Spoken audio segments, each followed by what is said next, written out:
and welcome to Our People, the podcast where we give space for Holdeman Stories. We focus on hope, healing, and inspiration. Connection, consciousness, and love are the driving motivations for this project. Remember to have grace for those who have chosen to speak out and share their experience. Please enjoy the story you will hear today.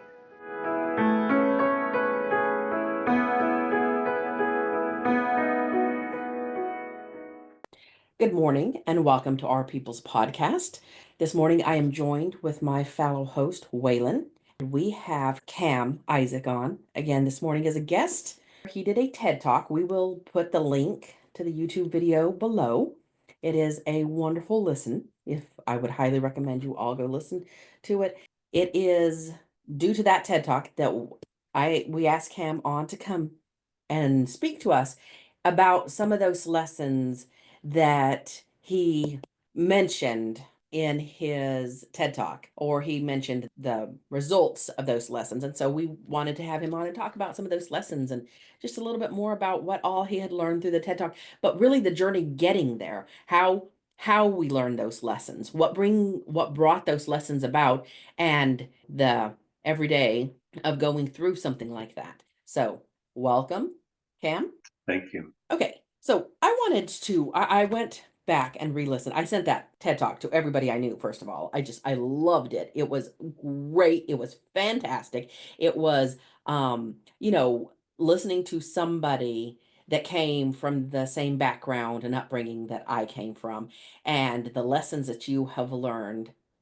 And yes, thinking about my lessons individually and what I've learned and how, it has shaped who I am. Um, One of the things that I really loved that you mentioned was,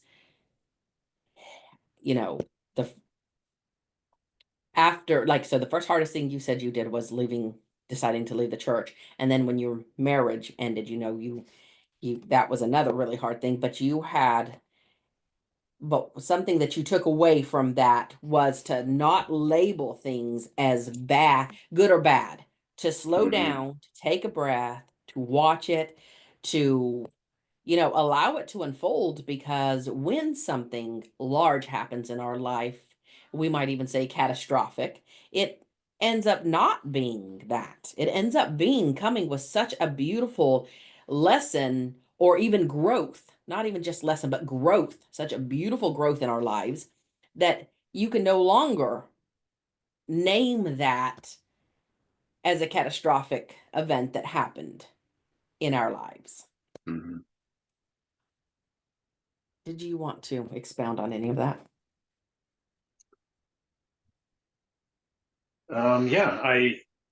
It's funny. I've actually known for quite a number of years that at some point in my life I would do a TED Talk, and it's just like a knowing I had inside. But I never went looking for it, and eventually I was approached and asked if I would do a TED Talk, and I said yes. Okay, it's finally here. All right, I'll do it. And then I had to, figure out what I was going to speak about. But yeah, my life has given me quite a lot of good content I could use for my talk. So yeah, it went really well. Good. Well, I sure enjoyed it. Um, then leading that into my sister told me the story years ago, and it led to the saying, good or bad, who's to say? Mm-hmm. And so we have approached a lot of situations that way. Good or bad, who's to say? You know, uh, it allowed us to take to step back, to look at the situation, and to know that it wasn't finished yet. Just because such and such had happened didn't make it a completed story, lesson, and to wait, because something more was going to come out of this.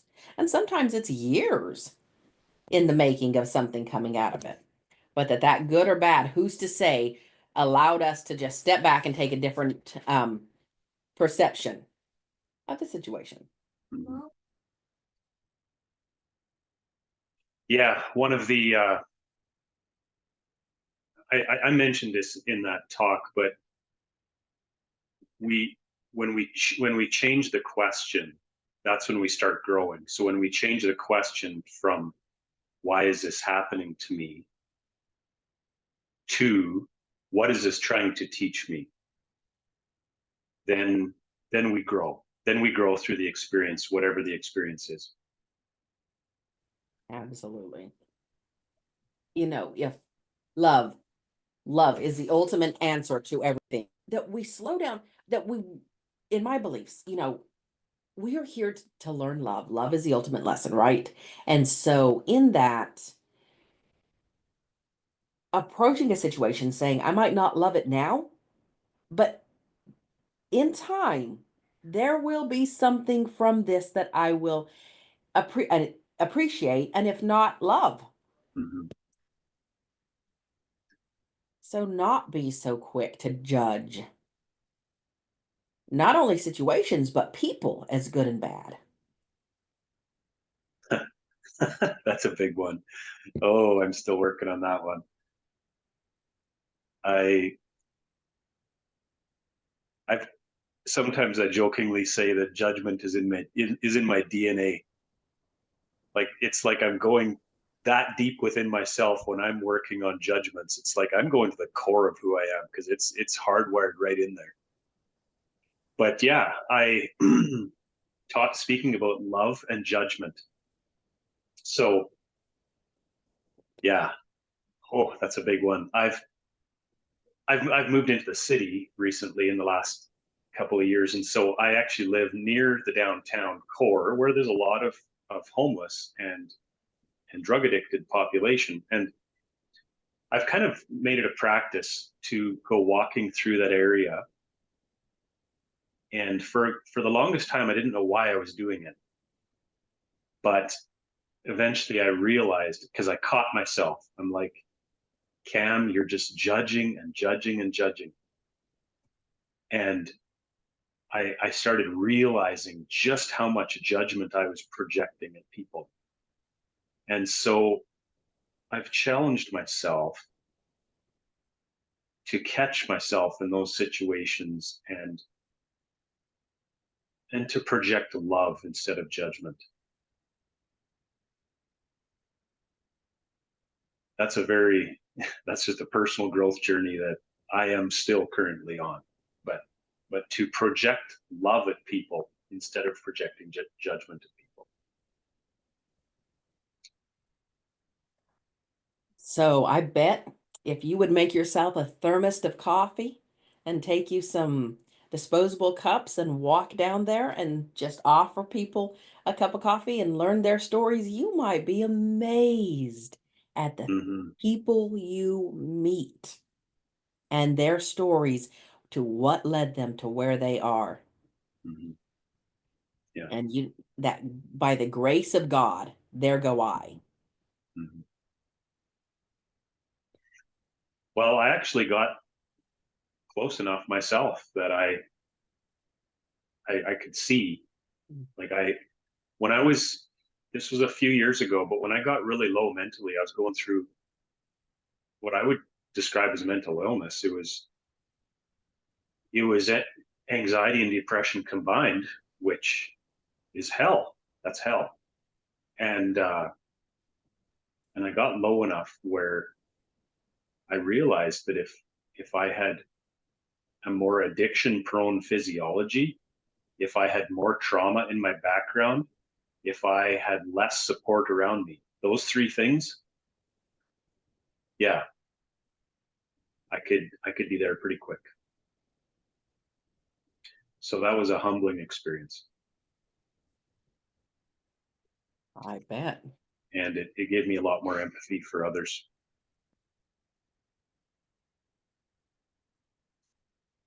Amazing how that works. Yeah, when you when you don't understand something and you struggle with empathy, if you go through it yourself, then that tends to enlarge your empathy. Something else that I like that you had said in your TED Talk was resentment is an insidious killer. It kills joy. It kills relationships. Yeah, resentment. How do you dive into that? Because resentment is something we all know what that feels like. That seems to be universal to the human experience, right? Is feeling resentment. I've lived a lot of years with resentment until I was eventually able to just see it really clearly for what it is. I've just made the conscious decision that I have no room for resentment in my life. I refuse to live with resentment. I flat out refuse. So then that doesn't mean I'm immune from it. It just means that when I notice it creeping into my life, I notice that old feeling of resentment towards whatever it is, but it's like, whoa, I stop everything and I pay full attention to that resentment, to where it's coming from, and my feelings around it, and what I then have control of. Like, then I need to make changes because I've made this commitment to myself that I refuse to live with resentment. I'm not going to let it, be at home within me, that I live with it. No, I'm not going to live with it. So when I feel resentment coming, then I stop, because I recognize that I have to make some choices so that I don't live with it. That's the wonderful thing about freedom, though, is you are free to make choices that are healthy. Yes. It's something I've been thinking a lot about lately, but it's something I've been thinking a lot about lately, the power of choice. A lot of the work I've been doing on myself in this last year has been around acknowledging the darkness that is accessible within me. And I I want to articulate this well, because I wouldn't say it's my darkness. I don't own it, but it's present, and it's taken me a while to get to the place where I realize that, yeah, you know what? I've done so much work on myself. I love myself. I'm at a really good place. And there is darkness that I can access within me. And so from a Christian perspective, you could call that the devil, right? It's handy to just pin it on somebody else. but but uh, but the power of choice. I think that so much, when I go deep within myself, and I'm aware of my thoughts, like I really watch my thoughts, and that's where the power of choice, that's where the rubber really meets the road, is in our thought life. That's where it starts, I believe.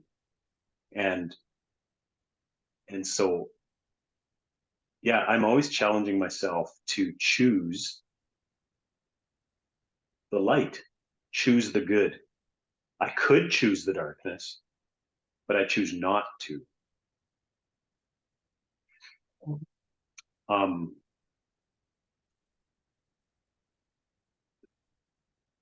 we can't go through life blaming.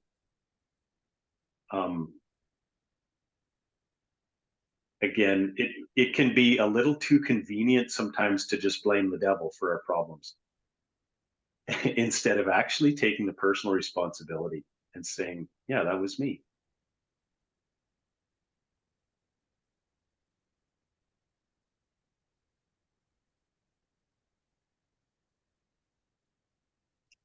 I don't know if it fits in here or not, but that actually is one of the things on the spiral dynamic spiral, is beginning to develop a picture of the devil that gives you somewhere to push your faults off onto.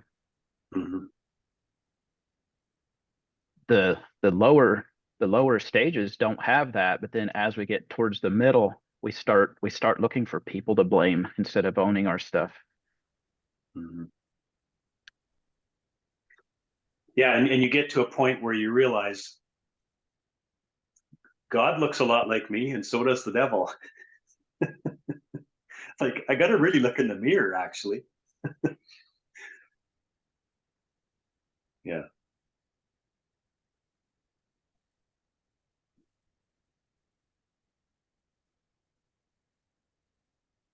Oh, something else I love that you said was we all change with time. Yes, we do. And isn't it a good thing?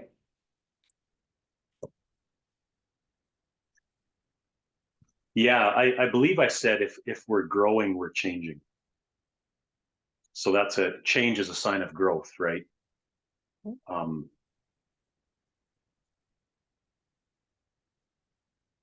we can't grow without changing, right? That logically makes sense. So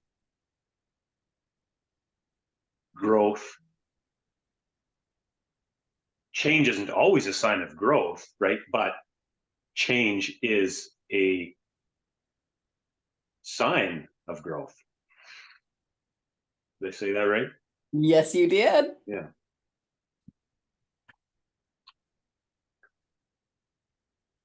So yeah, like in any of us, if we look back at our lives, we can see that we're not the same person we were a dozen years ago. For some of us, it's almost unrecognizable, and yeah, we have to give ourselves a lot of grace. uh, some of us can struggle with regret sometimes, right, from the past, and that is a waste of energy, because in general, I think we all are doing the best we can with what we know.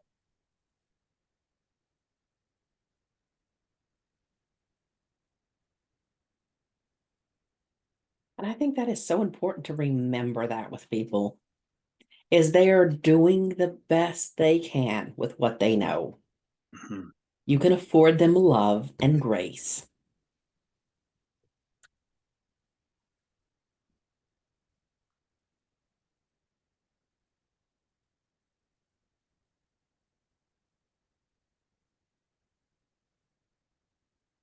The one thing I've thought a lot about this, the way we were raised within the Holdeman Church. I'd be curious on what your thoughts are on this, but I think we can grow up learning to place an inordinate amount of weight on what other people think about us, and that can be a challenging one to let go of, that addiction to being so concerned what other people think about us.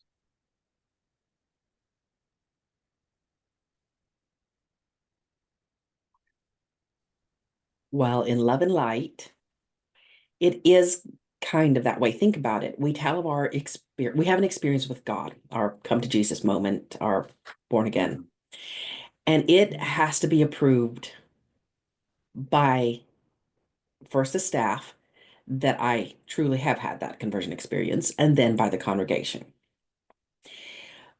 And sometimes I think it happens where they truly had one that doesn't get passed. And sometimes I think it gets passed when there maybe really wasn't truly one. And so, right there, that already knocks off that balance coming and going, whether that is instead of being left to our own um, discretion, that's not really the right word, discernment. Instead of being left up to our own discernment, it has to get passed through some gates. And I'm not right or wrong, who's to say? I think that, is, and then as life continues, there are so many times where it has to pass through a gate of someone else's understanding and their perception and their life experiences to be able to say yes or no whether I did or didn't. Mhm. And I really think that that is absolutely up to no one else but to between the person and God. Um, those are just some of my thoughts.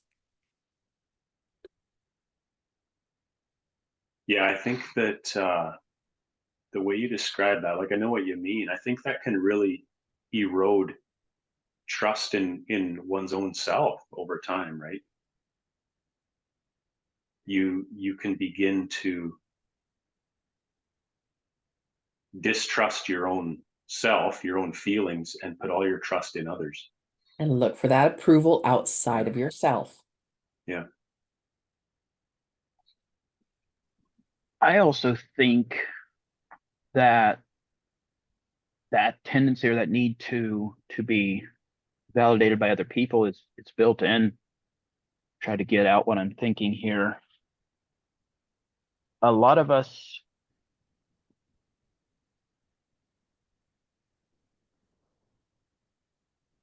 well, this goes obviously changes by the individual and how introverted or extroverted you are. But some of us at least have few friends that we made outside of the church before we left the church. And so we need the only people we have to rely on are our family. And if they're in the church, it is really scary to stop caring what they think because suddenly we have no support system left. Mm. And so we are just, it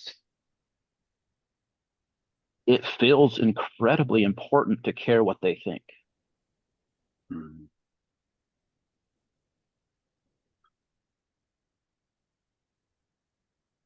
I've been watching that happen to some of the people I'm around. I think for myself, I've mostly moved out of that need or that feeling that I have to care what they think. But I can see where it's so hard for people to really understand that because it feels so scary to stop caring what they think. Mm. Yeah. Yeah, I distinctly remember, when I was making the decision to walk away from the Holdeman church, I remember people saying, "Well, you're just taking the easy way." And the further I go, the more laughable that statement is because I've done a lot of hard things in my life, and that's still about the hardest thing I've ever done. And we're human, right? Like if 10 people give you a compliment but one person criticizes you, what do you tend to remember, right? And so when your entire social circle is criticizing you, uh, it takes a lot of strength to do what you know is still the right thing to do.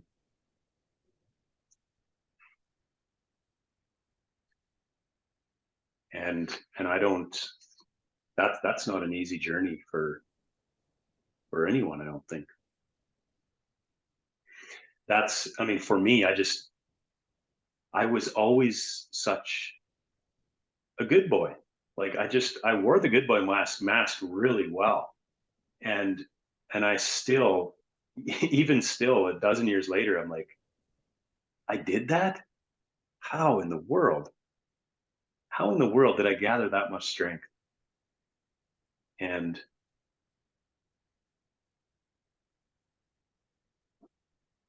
it instilled a lot of belief in what I'm capable of. That I can do hard things.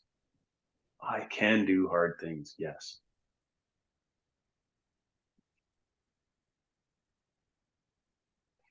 I think it is definitely a death and a rebirth Mm-hmm. of a new chapter in your life.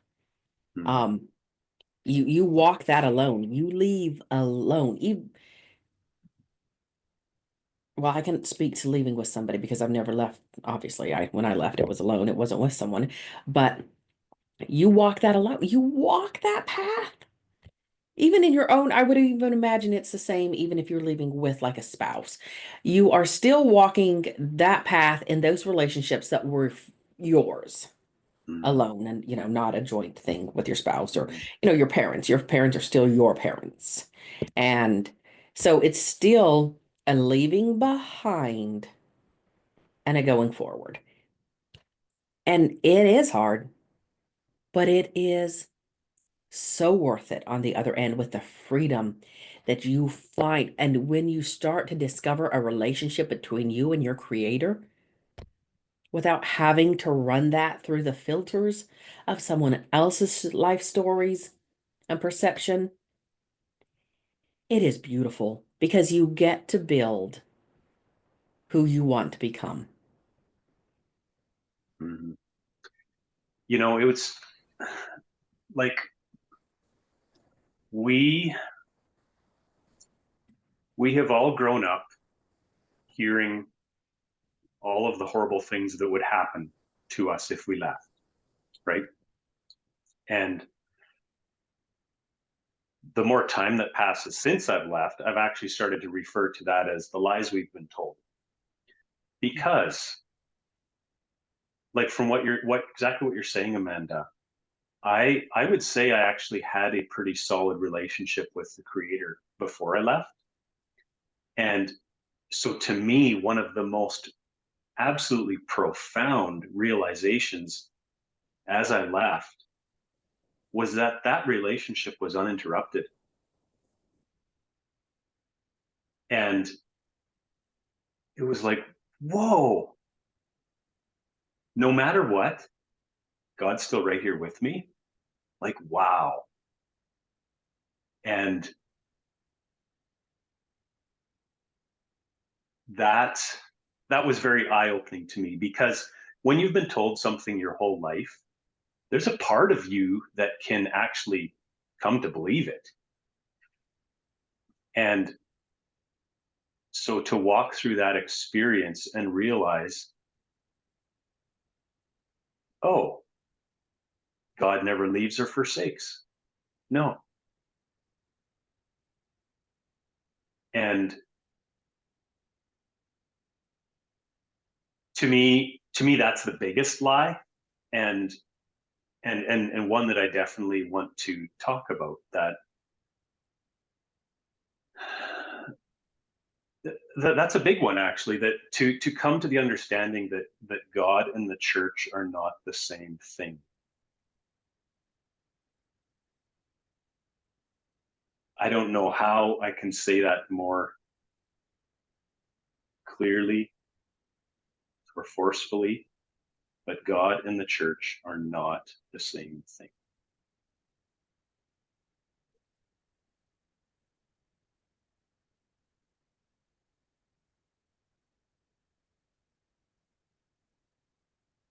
And as I as I walked away from everything I'd ever known, there was still this loving presence walking beside me, guiding me, encouraging me. And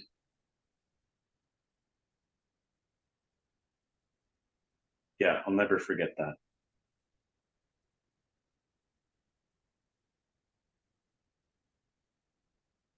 I don't remember if I told this story in my podcast, but I had an experience exactly down those lines.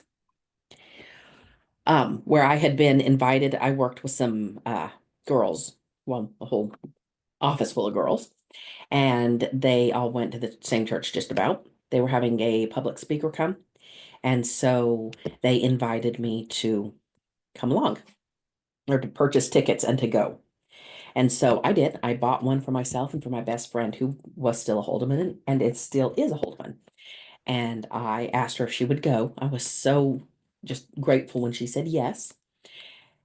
And which is ridiculous in hindsight because I mean it's who she was. She wasn't going to leave me just because I had changed my membership.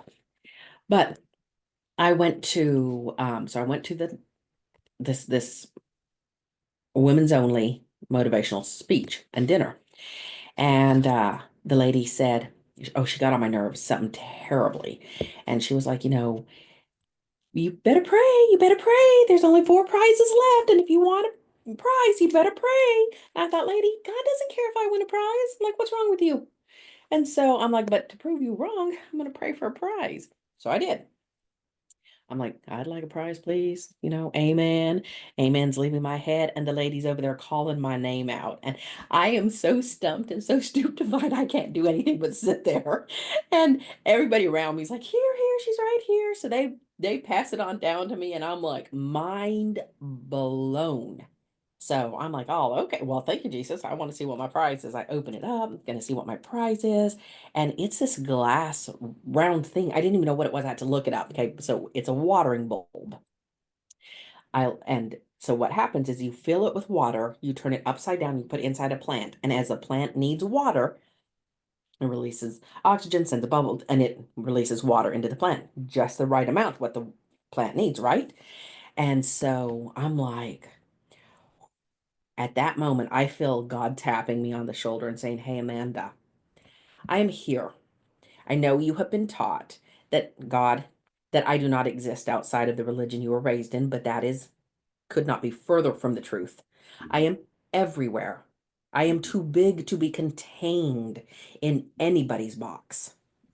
And so I am here and I am saying, I am offering you, I am inviting you to take me along on this new chapter of life that you're starting. And I will give you what you need when you need it. Not when you want it, but when you need it, I will give you what you need. And you will never want.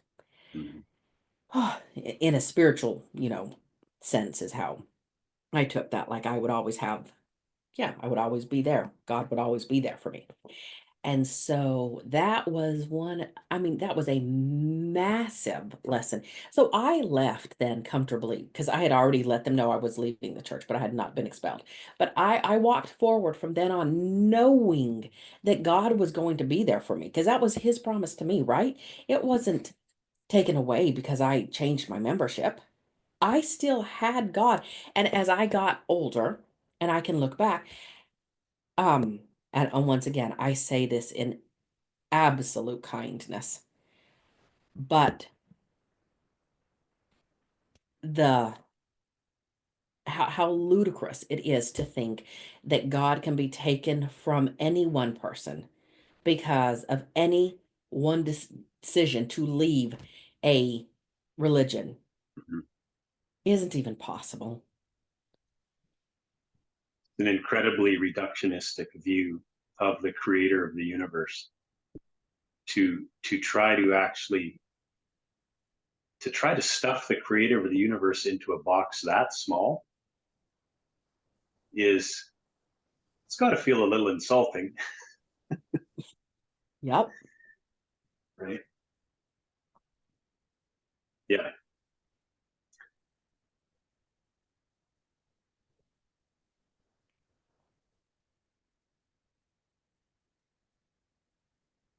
Yeah, I've learned through everything I've walked through that I am divinely guided and protected. And as I walk through life, especially when I encounter challenging situations, I just remind myself of that. Even when I'm faced with seemingly insurmountable obstacles, I'll just say, like, Cam, hey, remember, you're divinely guided and protected.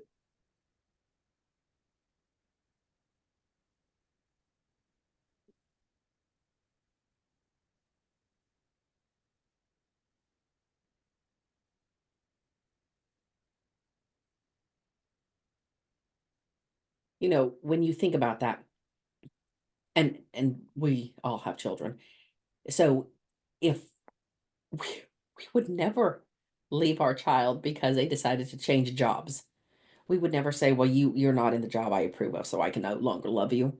I will no longer be there with you. and I will build a bonfire for you. Like, and if God is bigger than I am, and he loves more than I do. Try this one on for size. This is something I've just been thinking about really recently. But okay, you think about it. Children, there's something very similar about little children and seniors, right? Um, I love little children. I love seniors. I've started spending more time with seniors lately because I just love being with them. Um, there's something about children and seniors that they both have a joy and a freedom to them, and acceptance. Uh, and somehow it's the in between of those two life stages where everything gets messy and can be really difficult, right? Why is that as adults we go through it, but on either end the bookends are really, really amazing times in life. And anyway, I was chatting with someone recently, and they were pointing out that um, when you watch a grandparent with their grandchildren, a grandparent with their grandchildren will almost universally have even more grace for those little kids than the parent will, right? There's a wisdom that grandparents carry that they've learned throughout their lives, and and they love the presence of little children, and they're full of grace towards little children. So this is something I've been just personally thinking about recently, is like it's almost a more accurate picture of God to think of a grandparent and a grandchild. The parent can be in the messy middle part of life, but the grandparent and the grandchild, they got it figured out, right? So I actually have a whole plethora of ideas around that. Um, so, there's that saying, it takes a village to raise a child. Mm-hmm. Well, okay, it does take a village. And that is why, because grandparents aren't in the place where we are when we're raising our children. And it needs, we as human beings, we need that whole rounded out experiences that we need that rounded experience. And so back in the day, okay, families would have lived together. And as they married, they would have brought into the same home and built on whatever, but they would have stayed with together in that same community, even or compound, even if it was they had their own little places, they were still right there on a yard, basically. Mm-hmm. Therefore, the grandparents were always raising and helping to raise those children, while the parents were doing the work out in the field, or all of those daily chores that have to be done to survive and to live a clean, healthy lifestyle. And so that is where the grandparents came in. They were very, very instrumental in the everyday workings of a family because they had a place. But as I don't know, consumerism exploded, as oh, you need to go out and get your own home. Oh, you need to be on your own. Oh, you need to be self-sufficient. As the demise of the nucleus of the family, unit, however that looks, ended because no longer are our parents right here to help out in the little everyday, and I don't mean little everyday, but in the everyday growth of our children. And that has been something I have really mourned as a mother, not having that um, parental, whether it be my husband's parents or my own parents, but to be able to have that with them where they did have that kind of interaction with my child or my children. And they were able to have those relationships and therefore giving me time to fall apart and not in front of me. You know what? Because I'm big about my children are watching me. They are learning from me. And if I'm going to fall apart, it needs to not be somewhere they can see. So I have been known to take a drive in at night to just to get away, to be able to experience my emotions, Mm, knowing that my children are not watching me dump on them. Because mm, it's not them, but as children, they're not able to put that divide between mommy's feelings and did I do something wrong? mm. That's really beautiful, Amanda, because it is so important to feel our feelings, to allow ourselves the humanity, to allow ourselves to be human and to fully feel all of our emotions. Yeah, that is so important. Yes, it is. We actually have some friends who there are four generations that live in the same house. Hmm. And Gigi, she is the oldest the grandmother. Um, she lives there and she's as much takes a part in his everyday life as the rest of them do. And it's beautiful. It's good. It works. Hmm. And no one person is overtaxed because of it. Hmm. That's a really beautiful aspect of our heritage. And it's not universal. I know this has more to do with families than anything, but I get to see that with my parents. They're still healthy enough that they're able to work on the farm when they want to, and to watch the interactions with their grandkids is, wow, it's just amazing. It is a gift, and I think that because we it's important to, I mean, those of us who are speaking on this podcast are those who have left the Holdeman Church, right? And it's also important to acknowledge the gifts we bring with us. There are really good things about our heritage, and family in the sense of community is huge. Absolutely. I love the skills I have because of my upbringing. Mm-hmm. I love that I am, which would be very odd because you would have never said this about me prior to having children, but since having children, apparently awakened that deep, you know, maternal thing within myself. And I love that I am a homemaker and that I can provide a place for my children and my husband and my friends that come through my door to feel welcome and loved and accepted and warm and invited. Mm-hmm. But it was so funny on that note about you said, that it's families that, you know, and I think whether it's built in or not, in some families it's just not built in, where they could even be generational, you know, compound livers or whatever. But the other day, my in-laws, they live 9/10 of a mile down the road, and um there's only two children in that family. And my husband works on the farm with his father and stuff, and we have they are older. My mother-in-law is not in great health. My father-in-law is convinced he's going to go before my mother-in-law, something to do with his health history in his family.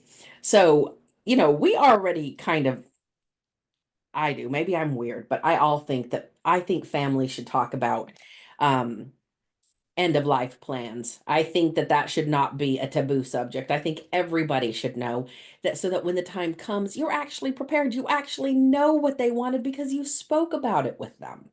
Mm-hmm. So, with that in mind, we've been very open, my husband and I, when we talk about that and what about their parents' health and things like that. And so the other day, though, at dinner, I made the comment that, well, because Dan must have made a comment about if he, you know, leaves this earth. And I said, well, we already have a plan. We'll move in here with grandma and we'll just keep running the farm. And I looked over and I got to see a snapshot of her face. The horror on her face at the thought that we would live with her was just comical. It was amazing. I loved it. I thought it was funny. The woman was praying to the Lord to take her first and not to let her live.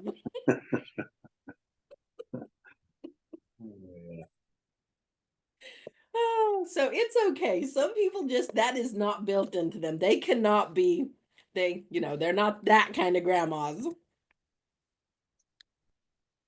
Yeah, I'm just simply blessed to have good relationships with my family and my parents specifically. We've had some very healing conversations in this last year. Not easy conversations, but good ones, healing ones, and I'm grateful for that.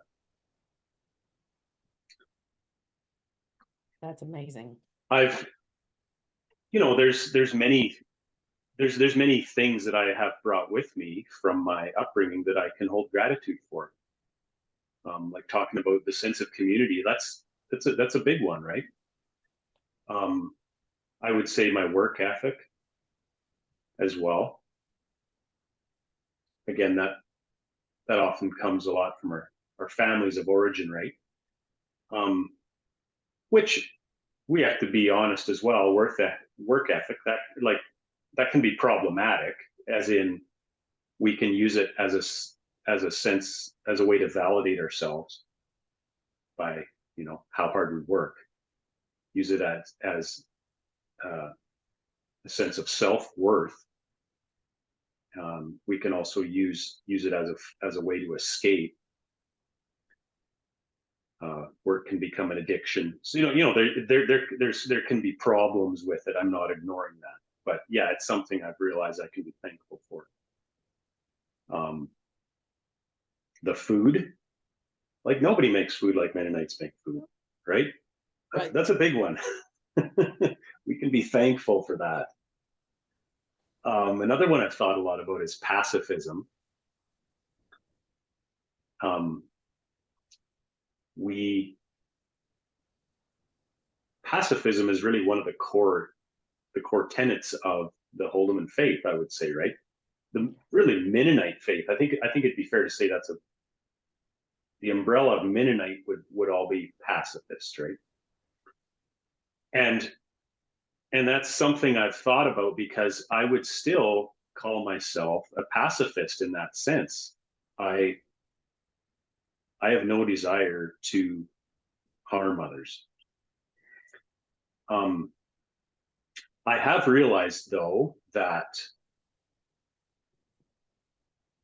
when pacifism is mandatory, but there's a maybe a lower level of emotional intelligence or emotional IQ, or I'm trying to find the right word, but what I've realized in myself is that mandatory pacifism, okay, then what happens when we feel aggression? How does that aggression come out? And I think it often comes out sideways as passive aggressiveness. That's pretty rampant, actually, passive aggressiveness. And that can be a challenging one to root out within one's own self. But to learn to articulate what you're feeling honestly, but without hostility.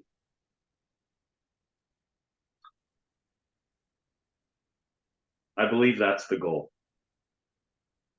That's healthy to honestly articulate what you're feeling, but do it without hostility. And then just on the subject of gratitude, that's the other thing I wanted to mention, is that for myself, I've had to acknowledge that, I would say my dad, my father, has instilled in me quite a high degree of integrity and helpfulness towards others. When you see someone in need, you help them, and I'm really grateful for that.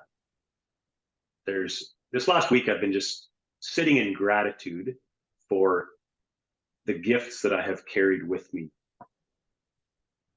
from my upbringing.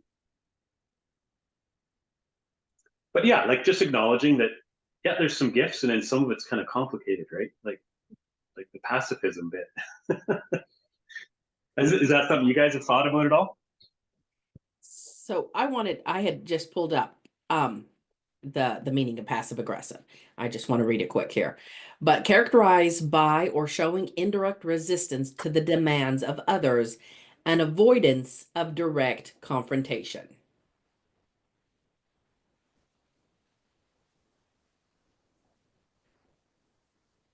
Mm-hmm. Backhanded compliments, sarcasm, silent treatment, evading issues, hints instead of stating a need Mm-hmm. or complaint directly. So,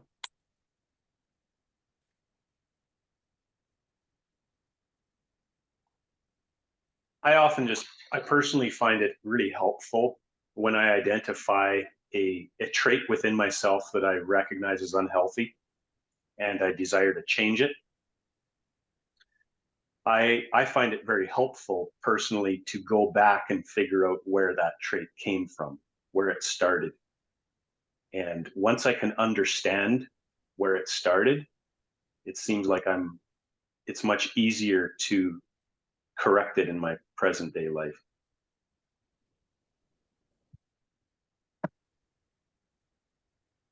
yeah, because when you realize where a behavior started, you can go back and see who you were at that time, where you were in your life, and be like, okay, that totally makes sense, maybe why that started like that, but I was a different person. And, now we're able to look at those situations and say, oh, but I am, put it a little better into perspective than what we would have been back then with the emotions and the maturity we would have had at the time. Mm-hmm. Mm-hmm.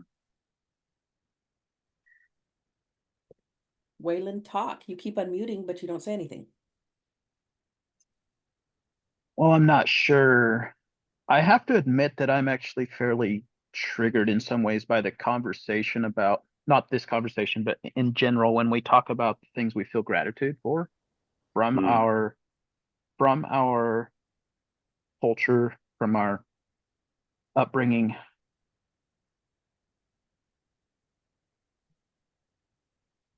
I really struggle to find anything. Well, and we have to acknowledge that our experiences can be vastly different, and that's okay.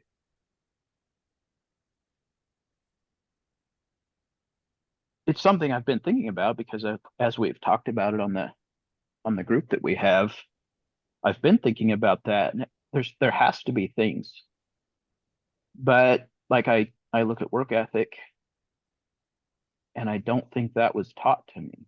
I think that was something I worked on. And I find that with a lot of things.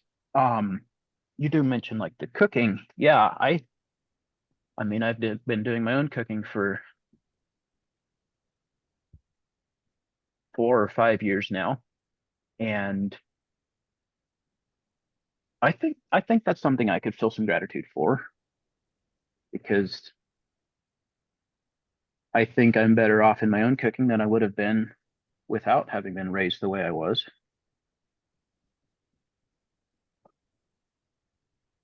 Yeah, but I don't find a lot of things, and that's it kind of causes me some struggles because I'm sure there's something there. I just I wonder how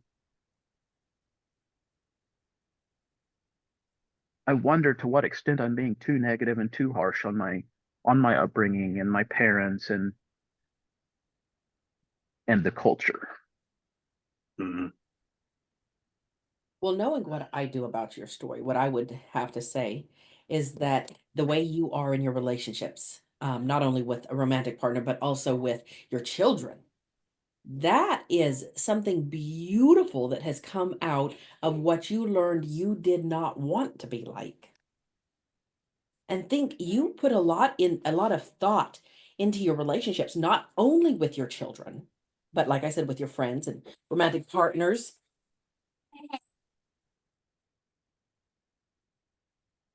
Yeah, that would be true.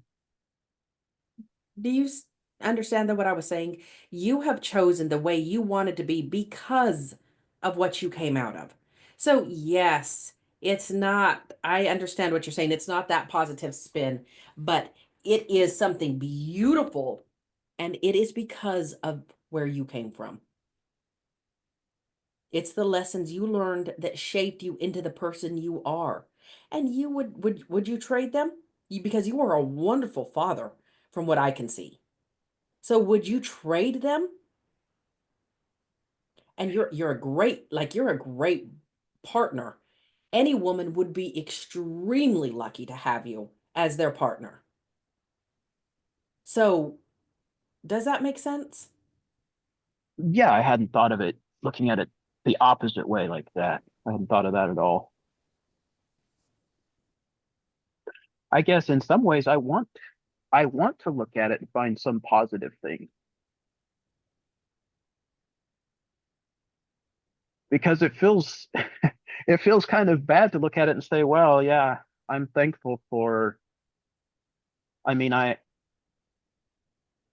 can point at all these negative things and that's why I am the way I am. I would like to find some positive things. Well, in my experience, ask the universe and something will come to mind in the next day or two. You'll think of something, or you'll stumble upon something, or somebody will bring something to your attention that you'll be like, oh, I never thought about that.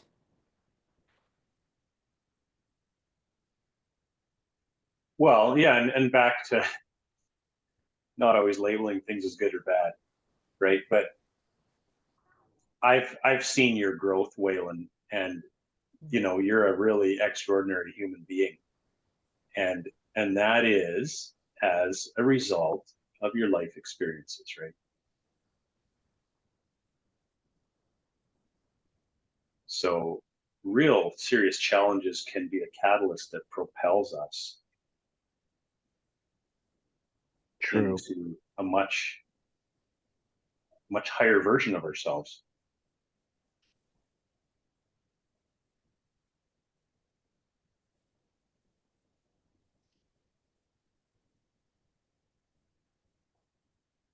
And you can see all of those experiences as an awakening to your true self and to who you want to be, who you choose to be.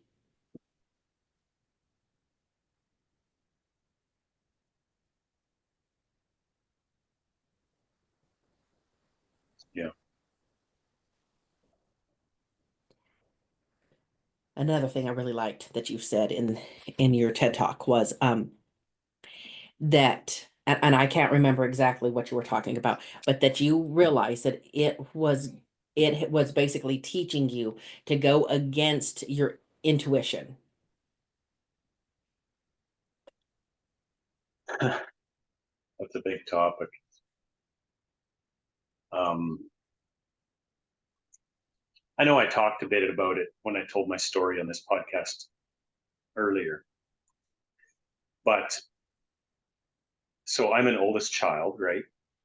I was born to young, idealistic parents, which most oldest children are, right? And so it's very common for an oldest child to learn to wear a mask and learn to perform and learn to do that in order to gain the approval of their parents first. But in our situation is also learning to gain the approval of church leadership, right? So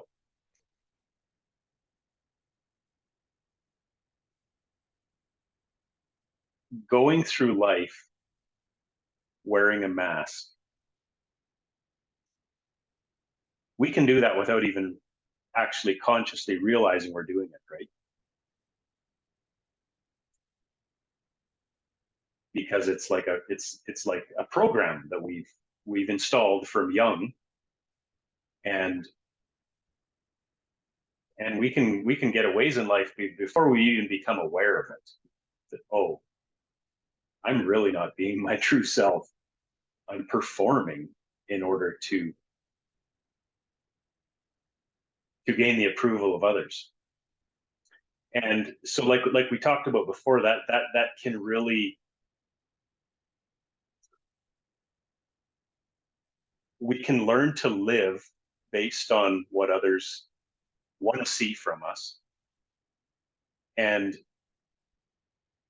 in doing so, we learn to distrust ourselves. We learn to silence our intuition, right? And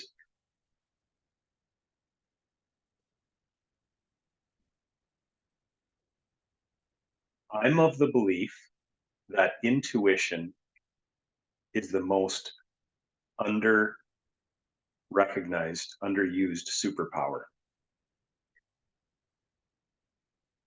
Intuition really is a direct connection to God. And intuition is there for a reason. If we distrust our intuition, we lose. So yeah, how does a person learn to trust themselves and to trust their own intuition again? Like, for me, it's been a long, gradual process, but I'm not sure actually how to articulate it. Well, it's baby steps, and it's always, this is what I think. And it's when you're given that opportunity, you take it, and that still small voice, you take it and you do that. And then you do the next thing when it comes. And, I have heard it been said that if you deny it, deny it, deny it, deny it, at some point it gets fainter and fainter and fainter because, Mm-hmm. So the challenge, I'm thinking back to when I was still in the Holdeman church, right? So when you have a lot of other people telling you what they think is right and that you must be wrong, how do you learn to trust yourself and your own intuition when that is your experience? For me, that has been spending a lot of time alone, getting really comfortable with just being with me, with no other voices influencing my inner dialogue, but learning to just sit quietly with myself, because that's really when intuition speaks the loudest, right? Is in silence.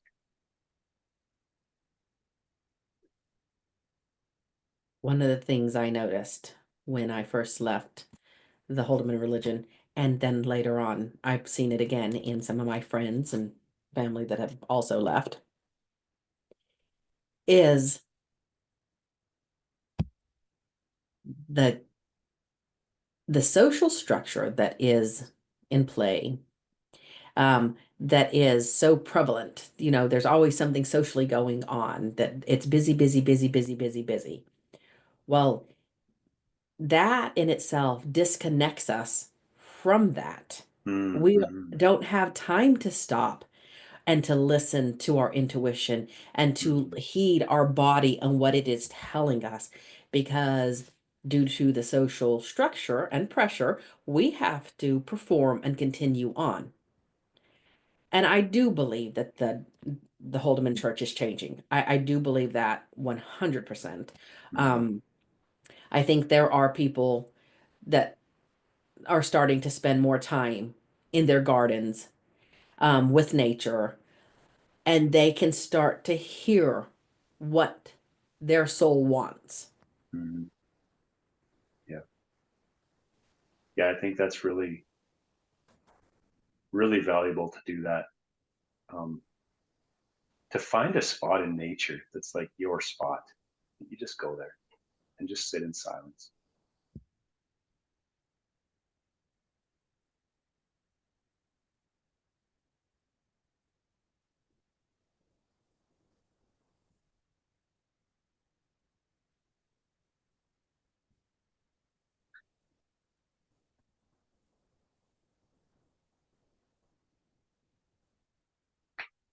On the topic of masks,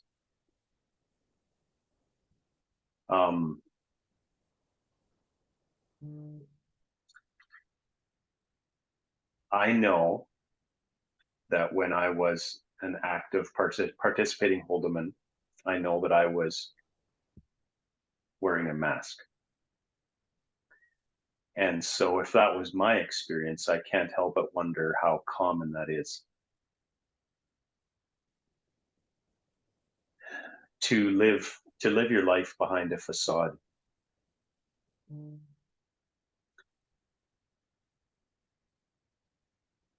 And that's living inauthentically, right?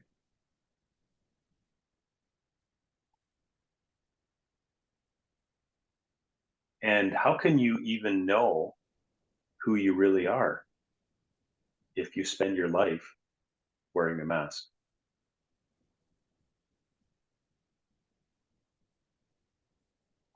I wonder that because I'm curious about people. I love people. I especially love our people.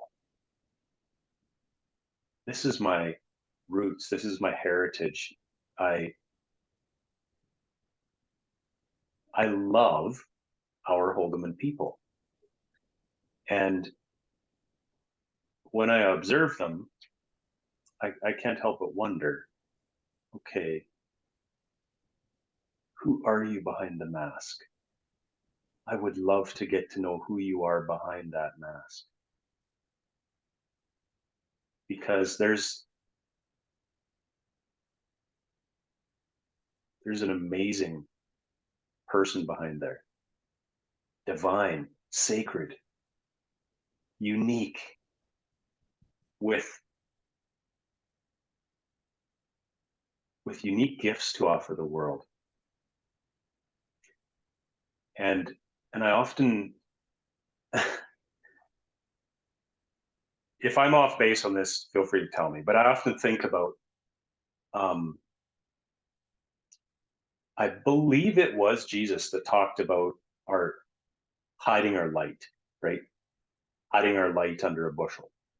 So each of us comes to earth with gifts that are actually unique to us. Like there's gifts I offer that no one else offers in the same way. There's gifts that you offer that no one else offers in the same way. And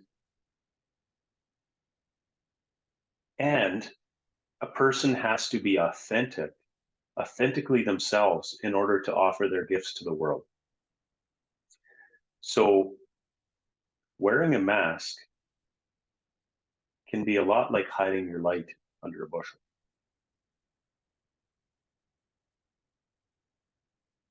I'm open to your thoughts on that, but something I think about. Well said. Well said. I have often wondered that too. I want to know that's always been my wonder. Like, what are your gifts? Mm-hmm. If you got to be authentically who God created you to be, Mm-hmm. what are your gifts? My mother has an amazing gift of prophecy, but Mm-hmm. she denies it, denies it, denies it because it might be used by the devil. And I've Mm. told her, Mom, that's a God-given gift. So there's been a fear that's been implanted there, right?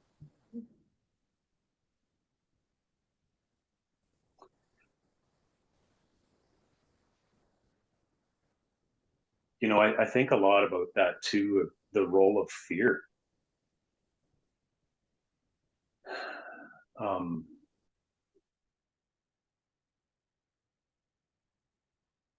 Fear plays a pretty big role in keeping the whole organization together.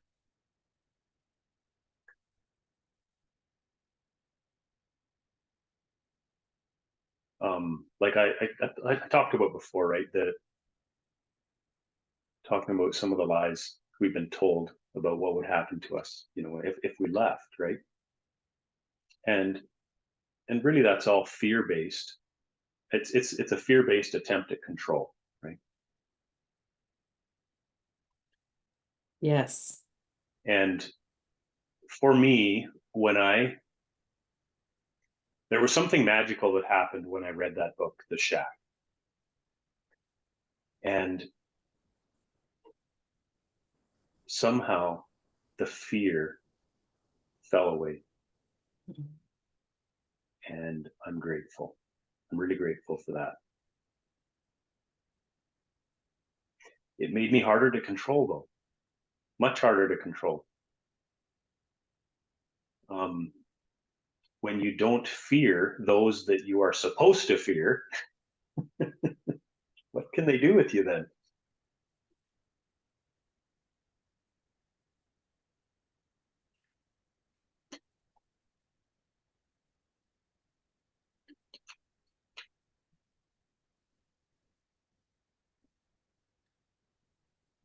But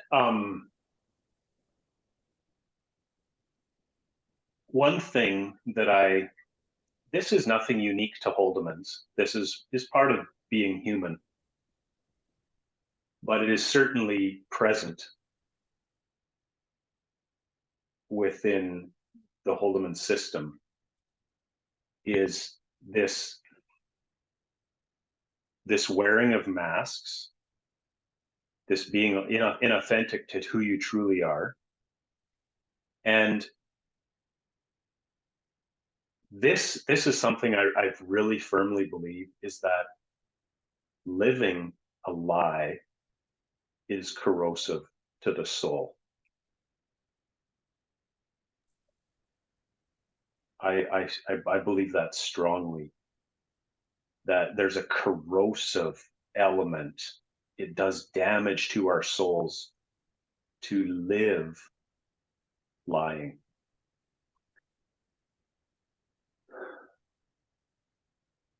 When there's a gap between what you say you believe and what you actually believe, that's lying.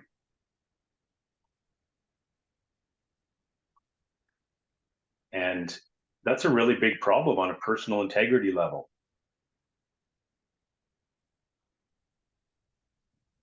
So if you're saying you believe one thing, but actually living another way, you're living out of integrity.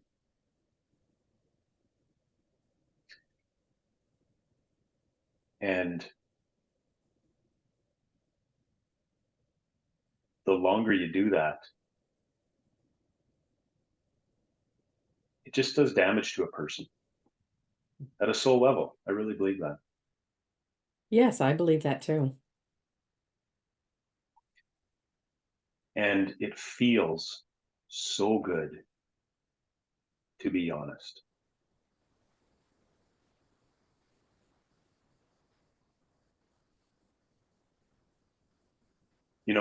We have those of us who are raised in the Holdeman Church, we have a complicated relationship with honesty. Because honesty is I would say it's a universal Christian ideal, yes. And then when you're part of an organization that requires you to say and believe, or say you believe certain things that may not actually be true within yourself, you are teaching yourself to be dishonest. And that is something I've had to really confront in my own life. because that instills character traits in a person that can stay with you for life if you do not root them out and confront them honestly.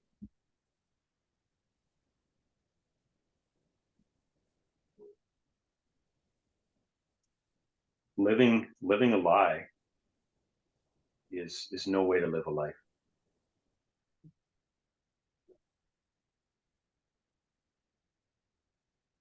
And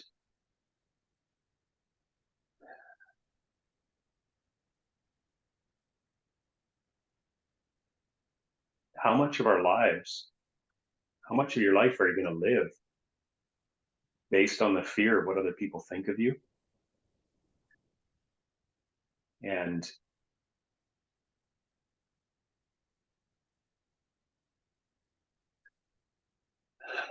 well, I don't know if this is a rabbit trail or not, but honesty and trust are closely linked, right? And so when you observe how a communist country operates, there's always informants, right? There's informants, people who are reporting back to the government on their fellow countrymen. Well, in effect, that is what's happening also within the Holdeman system, the way that is structured, right? Is that there are informants. And so you learn to distrust those you should trust, like your fellow, your brothers and sisters, your fellow churchgoers, your fellow community members. There's always this subtle distrust of how much do I tell them and how much do I keep to myself, because who's going to go talk to the authorities? So it can be a lot like a communist country in that way, in effect, in the way it operates, right? So honesty and trust can be really corrupted. Well, and I think that if we're not honest with ourselves, we also learn to distrust ourselves. Yeah. I remember a story, I've heard this quite a few times from different people happening in their lives, but people that did not grow up anything to do with the Holdemans are always amazed when well, who would tell on you? Well, you were conditioned to tell on yourself because we were told that you could never be saved if you didn't out your sins, or you could, the church would not be pure if you did not come clean. Like it was on you to keep the church pure by telling your sins. They can never wrap their head around that one. Mm-hmm. But like you said, we're conditioned.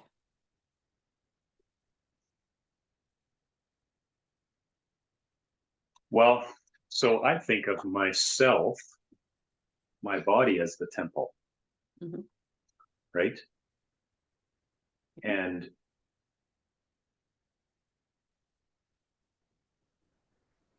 I have a responsibility to me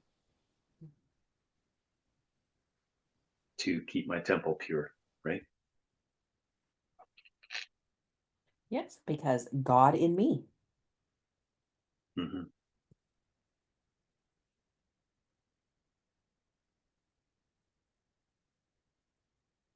I often think we're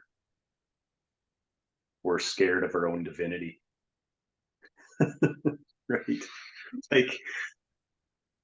Like it's fine to think of God as something out there, but to actually believe that God is also within me.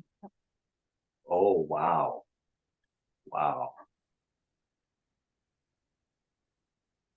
And that I know people, the Bible says, and people say it, but I don't know if they realize, that I am made in the fractal image of God. Mm-hmm. You are made in the fractal image of God. Everybody, we are made. So a fractal means a piece of, right? Mm-hmm. I am Yeah. God in me, Mm-hmm. God in you. Mm-hmm. a fractal image, each piece of the image contains an image of the whole. Yeah. Yeah, like I don't claim to be like I'm not the entirety of God, but I'm part of God, right? That would be like what a fractal Correct. would, And it yeah. and it contains the image of the whole. Even it's not the whole, but it contains the image of the whole. Because the more you zoom in on a fractal, it just repeats, and you can see in each piece what the whole thing looks like. I was thinking about the intuition part of the conversation and how I think I said that before we got started or before we started recording, but how if we've spent enough years denying our intuition, our brain eventually believes that our intuition is inherently wrong. And I think that's something we really have to work with. And then I was thinking about the honesty and the mask part. Years ago, I went to some therapy with my oldest daughter and my wife. And one of the things the therapist said was, anytime you have a mask on, you are unhealthy. And I was completely shocked by that at that point in time. I said, well, every time I go to church, I have a mask on. I mean, that is not at all who I am. And she said, well, then that's not healthy. And that kind of broke my brain for a while because I thought, well, going to church is kind of the best thing you can do.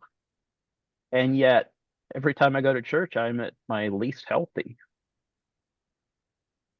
And that's something that took me years to really understand, the whole mask. I'm not sure if I completely understand it yet, but definitely something I'm working on, and I think is a real issue for all of us. I was really interested in the fact that you said that you think that oldest children often learn to wear the mask maybe more completely or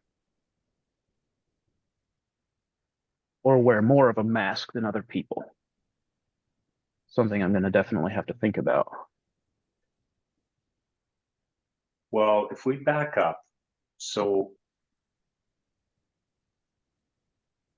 this is my personal belief that this is the most damaging of all the teachings we were raised with, is that to teach a child that at their core they are bad, that who you are at the core is evil, is sinful, is wrong, is bad.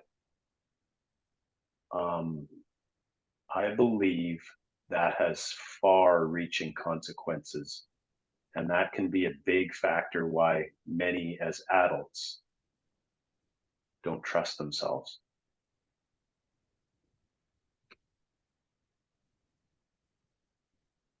Because if you still actually believe that who you are at the core is wrong, whoa.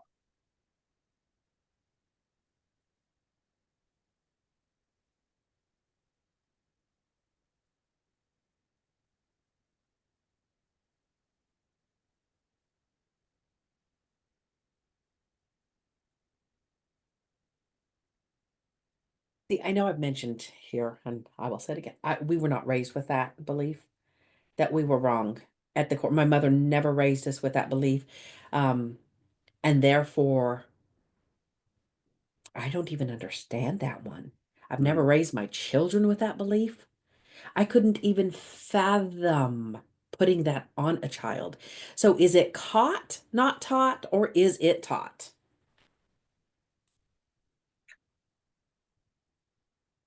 Well, one thing I have clear, vivid memories of this being taught over the pulpit is that parents needed to break a child's will. They needed to break that child. I remember that being preached. I do too, but that wasn't applicable in our home. I'm Maybe not, you were just I too mean, strong. my mother is a very strong person. She's Hispanic. She joined from the world, so she would not have been raised this way either with these ideas. Um, and in the Hispanic culture, I do not believe it is ever you ignite and help to bring up and raise a child's individuality and who they are. Mhm. So maybe that's why that was never applicable in our home.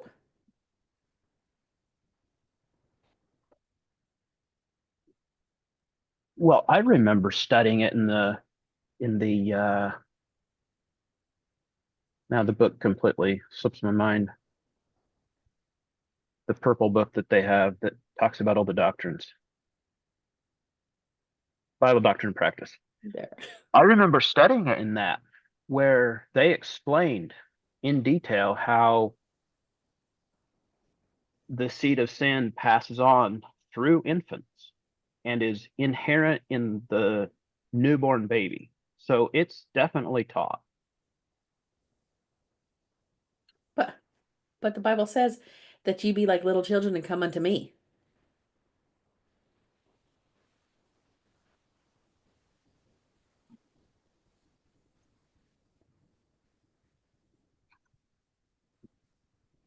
I remember studying that and trying to actually instill that inside myself because I didn't feel it. And I was trying to understand how I was inherently sinful.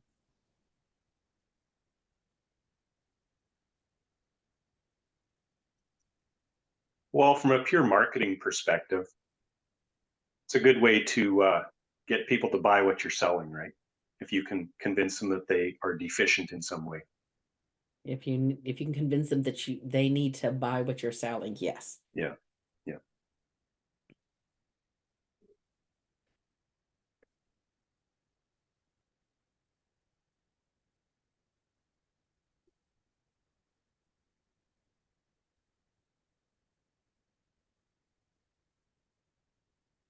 Okay.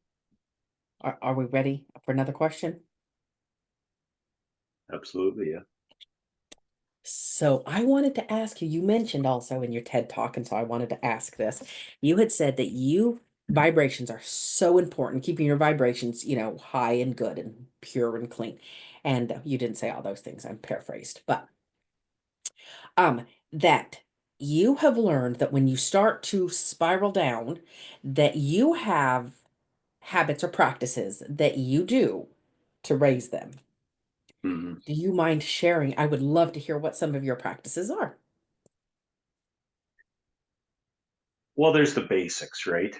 Am I eating well? Am I sleeping? Am I exercising? Okay. Those are basics we can all agree on, right? But uh, gratitude, you know, I believe this is something Jesus mentioned quite frequently, was the importance of gratitude.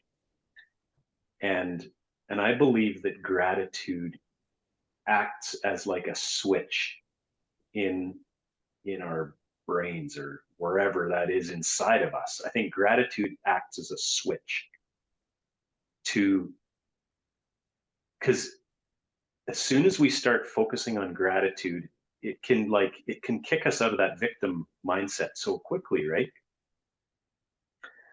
So one practice that I have turned into a daily practice is that every night when I crawl in bed before I go to sleep, as I'm laying there in the silence, right? That beautiful silence, I think about three things that I'm grateful for today. Not yesterday, but today. Three things today that I'm really, really grateful for. And so I use that as a way to I was going to call it a hack or a trick, but it's just a practice to be intentional about gratitude. That's just my own little way. There's just so many ways, but it's helpful to have something that you find that works for you to practice gratitude.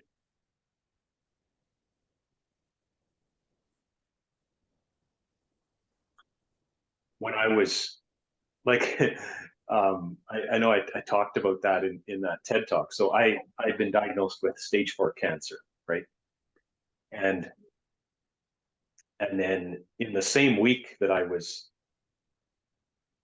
receiving my first round of chemotherapy, I got a call from the cardiologist saying that I also had a aneurysm on my aorta. I needed to have heart surgery because this could explode anytime. And so because I was already dealing with cancer, we had to wait 1.5 years before we could go fix my heart issue. They're two separate issues, right? And so the doctor told me not to do anything more than walking, so as not to raise my blood pressure. And after about 3 weeks of that, I said, yeah, no, I'm going to go to the gym again. So I did. But it was an exercise in, and by the way, I can't recommend that, right? That's not recommended practice. but it was an exercise for me in getting really comfortable with death, in realizing that the death could come at any moment for me, and to be okay with that, but also every day to be really grateful that I was still alive. So that for me kind of brought it right down to the ground level. Like, number one, gratitude. I'm alive. I'm breathing. I'm fogging the glass. That's like, wow, just to be alive is a gift. When you're feeling just how temporary life is and how easily it could be taken from you, yeah, just to be alive is something to be really, really grateful for. Talking about gratitude practices. We were at my sister's, and her husband doesn't come from any religious background per se. Anyways, but they say what they're grateful for before prayer. So I loved it so much that I came home and I implemented it here. And so we sit around the table, we hold hands, and we all say what we're grateful for. And it's fun because the children, it's fun to watch the children. And also it brings you down to the present moment, here and now. What happened today? What am I grateful for? Mm-hmm. And, my youngest daughter is 4. Sometimes we have to, give her ideas of maybe what you were grateful for today. But her go-to is always, I am thankful for this yummy meal with my family. Except for yesterday, she didn't want to eat what we were going to eat. So she said, I am not thankful for this yummy meal. So, but she's starting ballerina and she had just gotten her leotard. So she was super excited about that. But I love that it brings us down to this moment. Even watching my 8-year-old, she stops to think about today. What did I do today? Or what happened today? What was I a part of that I am grateful for? And then she goes into what it is she's grateful for. My husband, same thing. He sits there and you see it on, he's thinking about, well, okay, my day, how did my day go? What am I grateful for today? Mm-hmm. All my growing up years, my dad, when my dad would pray before a meal, he was always thankful for life and health and strength. And those to me were just words, right? Until later in life, suddenly it's like, whoa, yeah, life and health and strength. Yeah, that's a lot to be grateful for. Oh, yes, because when they are not there, Mm-hmm. what do you have? Mm-hmm. I think that it takes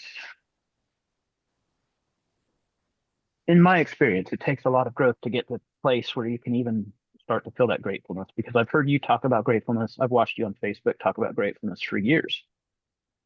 And I have attempted gratitude, but it always felt really hollow to me. I have been doing a lot of work on anxiety. And the other morning, about a week ago, I woke up filled with gratitude.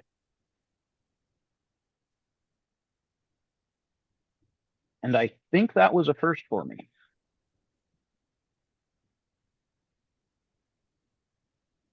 And I think that you have to have grown quite a ways to even, well, thinking of the masks and so on, you have to be pretty present and pretty much yourself to even start accessing that gratitude, I think. That could be, Because I've really tried to, like Amanda's talking about the doing that every evening. And I think of having done that like in church, and one Thanksgiving, different Thanksgivings, they would have different processes. Maybe the middle person on each row would say what they were thankful for. And it was always, you quickly came up with some big thing that sounded good.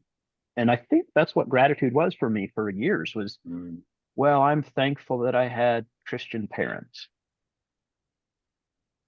And yet I felt nothing for it. And it was a new experience for me the other morning to feel some genuine gratitude just welling up without any attempt to bring it.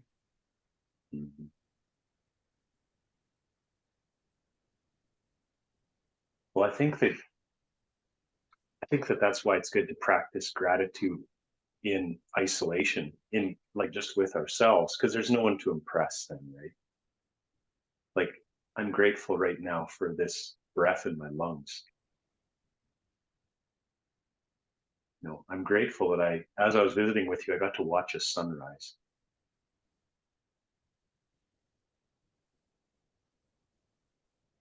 There actually are many things to be grateful for, but it takes like, we have to stop. Like, I've got a warm bed to sleep in. There's people who are sleeping on the street, right? I've got a warm bed. Like, wow. Thank you. A lot of times one of my responses at meal is, I am grateful that I got to make this yummy meal for you. Because I think about those families that don't have food, or they don't have the means to be able to go get what they need. And they need to get by with what they have. And it might be cereal 7 nights in a row. And so I am very thankful that I get to make this meal that we can all appreciate and enjoy. And so it's a little tiny thing, and other people would be like, ugh, but it's work. And you had to actually cook and make it. Yeah. But I was blessed to be able to have all of what I needed to make that happen.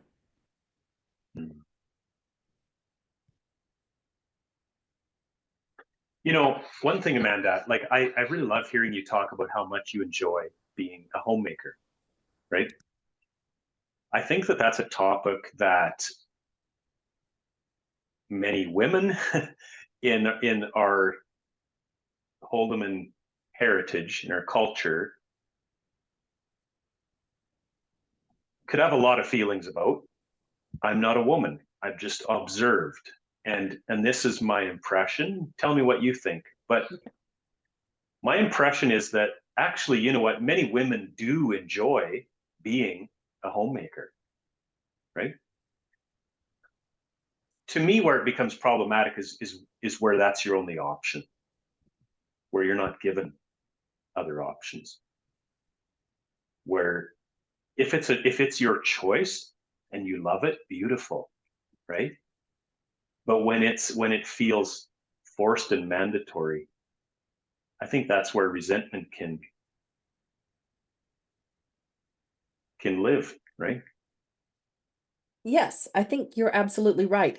And so what's might be a little bit surprising for you to find out is that I don't think being a homemaker is actually my natural state of being and who I would be naturally. Does that make sense? Not authentically, because I am very authentic in what I do. But this would not necessarily come naturally to me. But I have children and I love my children. And I believe that as a parent, I it is my privilege to get to be the person that leads my children through life. Okay? I'm their guide for this part of their life. And it's not going to be forever. And they aren't going to be this age forever. And they aren't going to need me like this forever. But right here, right now, they do. And so it is my privilege to get to choose to give that to them and to be that person. And it's not always easy. And on those days that it's not easy or those moments that it's not easy, I remind myself that this is a stage of life I am in. And I will not always be at this stage of life. My house gets messy. My children play. They do things. They leave things, toys laying around. And have to remind my husband because it bothers him slightly more. But that we will not always be at this stage of life. But for here and for now, this is the stage I find myself in. And because I don't want to get 10 years down the road and regret these busy days, these hectic days, these tiresome days, these monotonous days, I choose to live here and now in the moment as much as I possibly can, so that 10 years down the road, I can be grateful because I was present for these moments. And I think that that is one of the lessons I have gotten to learn, which I became a parent at older in life, 34 years old, 35. I remember being in Sunday school because I did actually used to go to the Holdeman Sunday School as a non-member. And I remember one day they must have been talking about, I think maybe gratefulness or something. And I told them, this group of women, okay, remember, this group of Holdeman women I was sitting in Sunday school with. And I just said, my husband put up a clothesline for me this week. And I have been so just grateful and overjoyed and tickled at the fact that I have a clothesline. I enjoy going out there barefoot, feeling my feet on the ground on Mother Earth, and hanging my clothes up to dry that I'm fortunate enough to have and to, wash, and letting nature do its thing. Um, I could tell that nobody really understood what I was talking about, and they wondered what was wrong with me for being thankful that my husband hung me a clothesline, which is apparently an instrument of doom or work that most people see that as. And here I was just tickled pink. And look, that doesn't make me awesome or special or neat or anything else. But I choose to be present in this moment. And I think that that is what you're catching on to.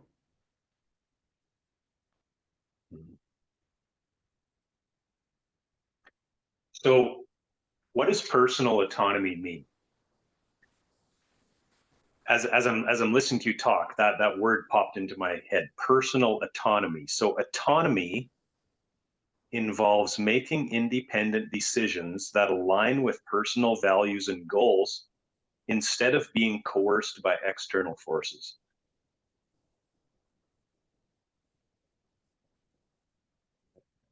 So getting to live my life the way I choose it to be.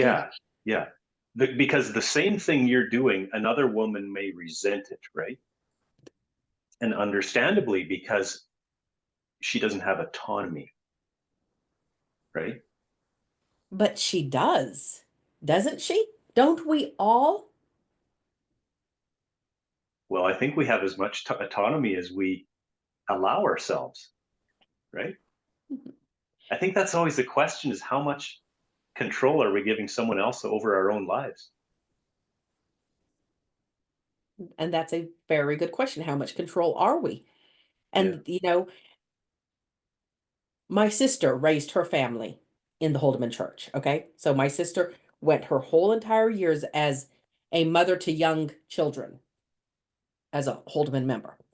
And I have never been a member and a mother. And so some of the things she would come back at me and be like, well, like, why are you doing it like this? Well, what does it matter? And I'm like, because I choose to be this way, because I choose this for my family. And it's important to me. To give you what I was one of the things I'm talking about. Um, I went to the school. The school was going to take the children on a field trip, and I went up to the school to talk to the teacher to find out what it looked like, what was going to be going on, where they were going, how many teachers to child would there be, that kind of thing. Just kind of find out the safety aspects of the whole entire trip because I felt it was important to know they were going to an aquatic center and my daughter at the time didn't swim. So I needed to kind of know, and know if I needed to maybe go along for safety issues or if we were covered here. Well, my sister thought I was crazy, that I was being just like, leave that up to the adults. They would know. And I said, no, it is my place as her parent to make sure that her safety is taken care of. She is Mhm. my responsibility. That is my job as her parent, to be her advocate. And, you know, but I noticed that because she struggled with what I was choosing to do versus how I should just trust everybody involved. And I don't think that that's how it is. I think we need to look after our children as individuals. And the way we were raised, which is what her mindset was coming from, is everybody would be okay and everybody would be looked after. Well, how many instances of abuse haven't we heard of in settings that were supposed to be safe settings? So it, whether it was that or not, like, that wasn't okay for me to, and we weren't in that setting even, but I'm just making the correlation that no, as a parent, I have to look after my children. That is my job. And that's the job I choose to have. I don't have to have it. I could go to work. I could get me a job. But then that means that I would have someone else raise my children. And I don't want that. I want Mhm. to raise them. So that means all of the other things that come along with making that choice in my life.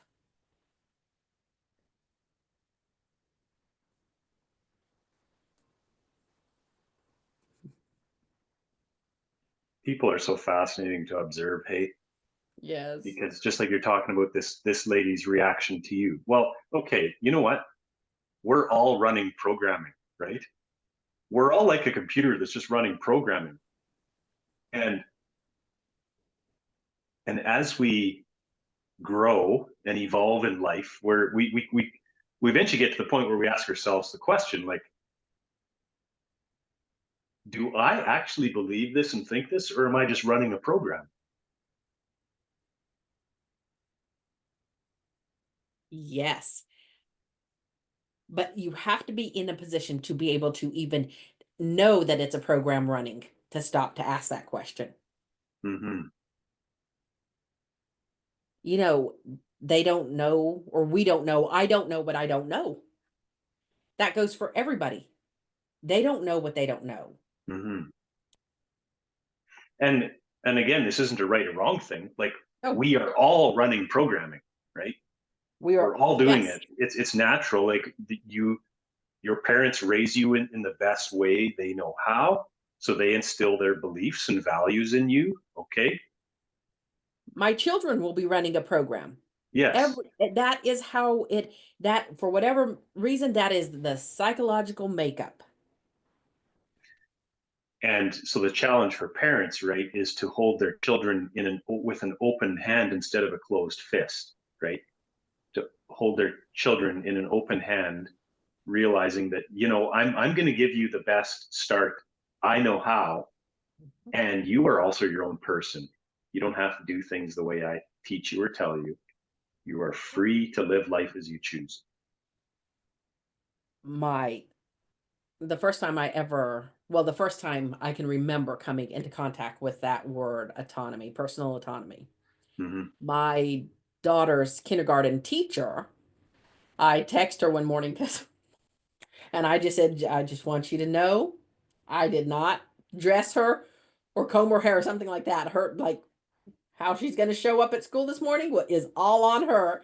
And so she put back, she says, I just love watching the personal autonomy your children have.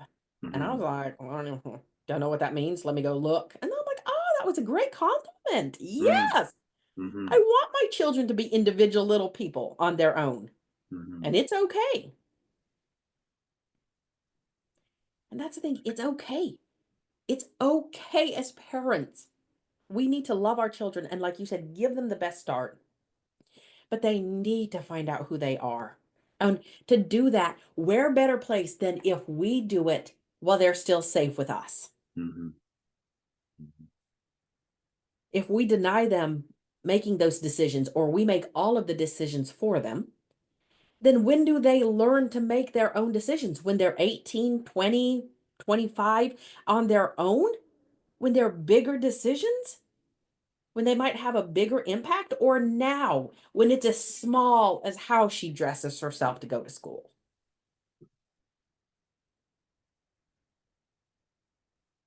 So this is not a fully formed thought, but it's I'd like Those are our your favorite. So I've been thinking lately about how that when you observe a family unit, like I'm an adult, so I'm thinking about adult children, in parents, adult children. When you observe a family unit and there is someone in that family unit who is trying to control the others, when there's control present within a family, it's like it disrupts the flow of love. I've observed that so many times. It's like control within a family seems to be the opposite of what you're really going for. Like when control is present, it seems to disrupt that flow of love. And resentment is usually, when control is present, usually resentment is present.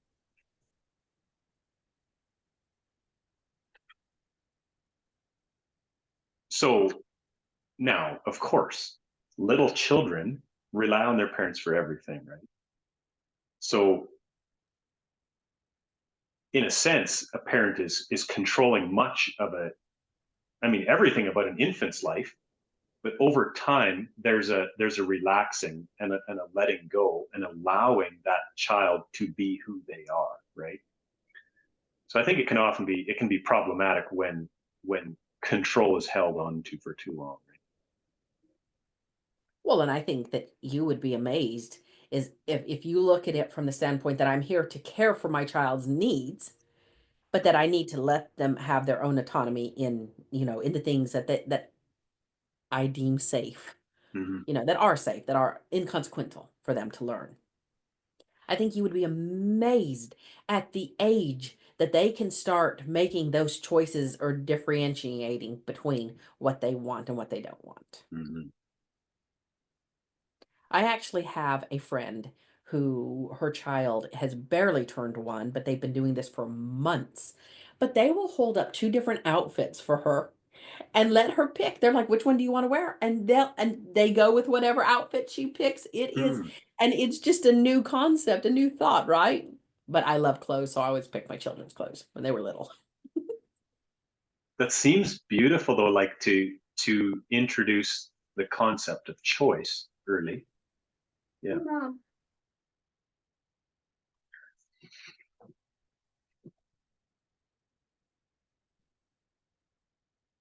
So to bring that into a church community, then I can't, to just further that thought, when control is present within a church structure,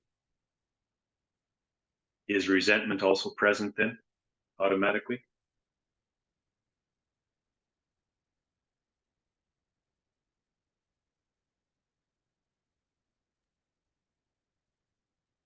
Ask that again. So I was talking about control in families, right? Mm-hmm. How when control is present in families, it seems to disrupt the flow of love. Correct. And there tends to be resentment present. Mm-hmm. Now, if you move that into a church family, Oh. is that also the case? I mean, in my experience, it is. I'm not saying my experience is everyone's, but yeah, I know that when I felt controlled, there was also resentment present. Okay. So after I left the Holdemans, I did go to other churches. And what I found out is that when I became familiar enough with the group that I saw the politics within the group, Mm-hmm. that was the beginning of the end for me. Mm-hmm. And it happened several times before I just decided, when I think I had mentioned it to someone and they said, but yes, but there has to be politics within a structure for it to work. And within a church structure for it to work. And I just said, well, okay, then. We were just having a discussion. She wasn't saying this on me about her church or anything. We were just having a discussion. But that got me to thinking that, okay, then. I guess maybe I am finished with church until I can find a group where we can all come together and we can all share in that, which if I'm not mistaken, the ecclesiastics, okay, is the biblical term for a church is that of a group coming together and being about 10 to 12 and everybody taking part in the group. There is not one leader. It's everybody that comes together and shares. So I guess until I can find a church like the Bible talked about, like it's meant to be, maybe I'm finished with church. Maybe it's just me and my family for now. And this is how, we can enjoy nature and God anywhere. And we actually choose to enjoy nature and God outside of a building. We love to be in nature. And that is how we choose to spend our Sunday mornings. It's beautiful. This has been church too, where two or three are gathered. Here we go. Yes. The fellowship and the communion, that is what I love. That it happens anywhere between two or three that are gathered. Mm-hmm. I think it's quite natural, those of us who have had the life experiences we have, to resist structure and authority and control, right? That's pretty natural. Well, I was thinking you were talking about the child that got to choose. I remember very plainly a sermon where the speaker said that children should not be allowed to choose. He said that with his own children, when they went to a restaurant, I think his children were lower teens, maybe not quite teens. He said he would often order for them because they did not need to make that choice, and it wasn't right for children to have that choice. And then you say that about resisting structure, and I think I think there's a reason we resist structure for a while. Yeah.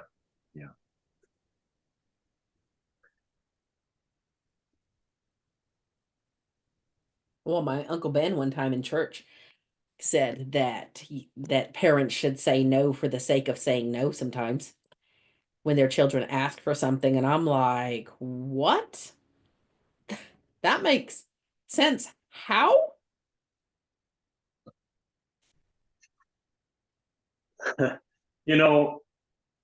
Being a parent will humble you, right? And this is one thing I've realized is that our kids, they see our humanity, right? And I think it's important to apologize to our own kids, right? How many people have hangups about their parents never apologizing because they could never admit they were wrong? Like, why? Why is that? Why is that a belief that a parent needs to always be right in order to what? To look good, to be in control? Like, our kids aren't, they're not dumb. They can see when we mess up. I think it's important to as parents to be humble enough to apologize to our own kids and acknowledge where we've messed up. I think it is very important for us to be able to apologize to children. How else do they learn to do it? Yeah, exactly. Because any healthy relationship has a cycle, is a cycle of rupture and repair, right? So when there's a rupture but no repair, that never gets healed then, right? Yeah, because how does it make sense to say, I am the parent and I do not have to apologize to you? Mhm. No, I was wrong. I need to apologize.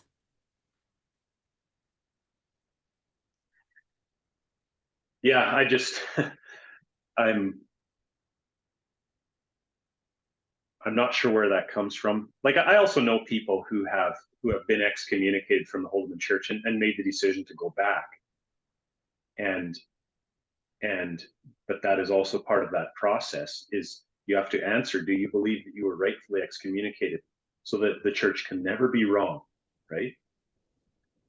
And that one's puzzled me, because it's all made up of humans, and yet you're saying can never be wrong. Hey, interesting. So Wow. so for someone who chooses to go back, and I mean, yeah, I know of people who have to answer that question. um, I do not know how they rationalize it in their minds. um,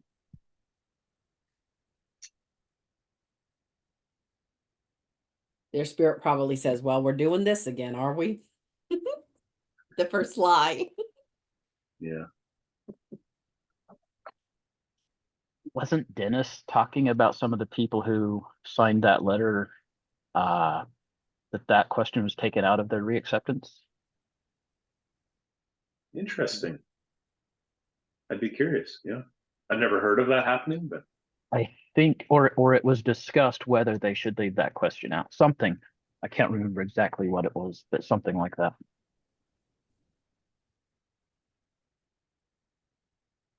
Well, I think he mentioned that in the talks that he was having with the ministers, I think when they were discussing coming back or not. And he asked if they could take it out, and they said, well, no, they could not. And he said, well, then no, I cannot answer that question. Okay, so they weren't They talking did about not. taking it out. Right. They did not take it Okay. out. That was Yeah. maybe one of his stipulations of being able to come back, was if they took that out, and they're like, and that's a no go. Hmm. So good for Dennis. He stood up. And now he started his own church, or is part of a startup of a church. Okay, I have one more question regarding your episode, and then we can end this for today. But I have so enjoyed this. I don't know that you said anything about this. I don't know if this was my own take on it, but I wanted to talk about the cancer. You found your body, that your body contracted, and your vibration, and there being a correlation. And from there, when you said you walked into your house that weekend, that night, when you were brought home from with your parents brought you home, and you walked into an empty, cold house, and you sat there, and you realized you had a choice to make, to live or to die, mhm. basically. Um, and there's so much study that The Body Keeps a Score is one of the books about that illness coming out um in a physical form, or you know yeah, vibrations basically coming out then in a physical form as an illness later on. And I was just curious if you had any thoughts on that because, I mean, to come back from stage 4 lymphoma, like, good for you. Wow. Yeah, I have to be careful how I talk about this because I also understand that there are people who have the same kind of diagnosis I had, and it is a life-ending disease, right? So I'm simply just talking about my experience, and I wouldn't say I decided am I living or dying, but just more like what direction am I orienting myself? What is my mindset? And because what we focus on tends to increase or manifest, right? And so I just had to decide, like, how am I approaching this? Okay, I'm approaching this as though I am going to live. This is not taking me, right? Um, there was a lady here in the community in Crooked Creek here who passed away recently from cancer, and I kind of became friends with her and her husband, a little closer friends because we shared this common bond. We had both been diagnosed at a similar time, right? And so the cancer did end up taking her life, but it was really beautiful. Her spirit was so beautiful um, through the whole process, right? She she had that same mindset, that orientation of trust and faith and belief. And even though her outcome was different, um, I just had so much respect for her and her husband as they walked that very, very challenging road. So yeah, I just want to say that. But yeah, So I maybe believe, what's that? like she came here to learn her lesson, to fulfill the lesson she came to learn, and she did. And in doing that, maybe that was actually even one of them. Maybe, I just I observed her peace, and that was so beautiful to see. Um, now, yeah, I do believe that emotions that are stored within the body and not released can often manifest as disease. And that's why I think it is so important that we allow ourselves to fully feel our emotions, to fully feel them, and in doing so, that's how we metabolize them. That's how we allow them to actually leave our body, by first allowing ourselves to fully feel them. And if we stop them, if we stuff them down, if we hold them inside, that can manifest as disease. In my personal experience, um, I had gone against my intuition for so long. Like, my intuition was screaming at me, and I kept stuffing it down and going against it. And for myself, I know that that's where the cancer started. So that was a big lesson for me. Um, because for me, that kind of came out of the anxiety and depression, right? When I was experiencing mental illness, that's where the cancer started, actually. So I've had to make a lot of changes in my own life to really reduce the level of anxiety I live with, right? I've had to really make a lot of changes, and those aren't easy changes, and it can take time. But I'm happy to report that when I close my eyes to go to sleep at night and I am at peace within myself, that is a feeling that I am so grateful for and I will never take for granted. peace is so valuable, so valuable.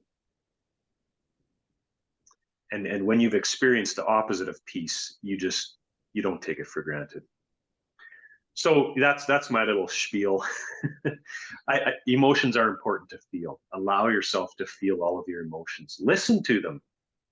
Like, even like anxiety is trying to tell you something, right? It's your body trying to tell you something. So it's important to pay attention and to listen. The body is wise.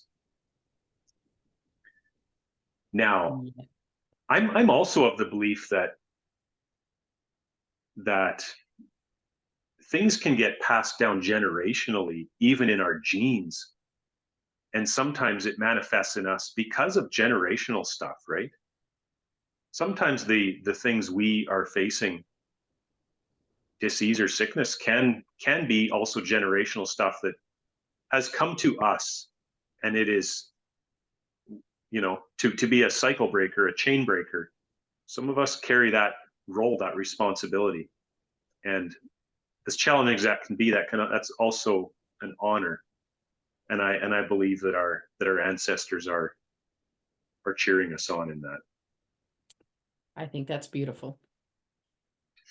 I want to say that because I don't know who all listens to this podcast, right? But I want to say that, and I think I can speak for a lot of us, that we hold great love for our Holdeman people. Like, I hold great love. These are my people. If there is any way that I can encourage, support in whatever way, I want to do that. I don't always know how that looks, but I want you to know I'm cheering you on. Absolutely.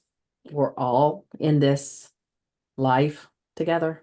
Mm-hmm. And I love that saying, we're just walking each other home. Mm-hmm. We're all here to give love and support. Thank you, Cam, so much for giving of your time and your wisdom. We really appreciate that.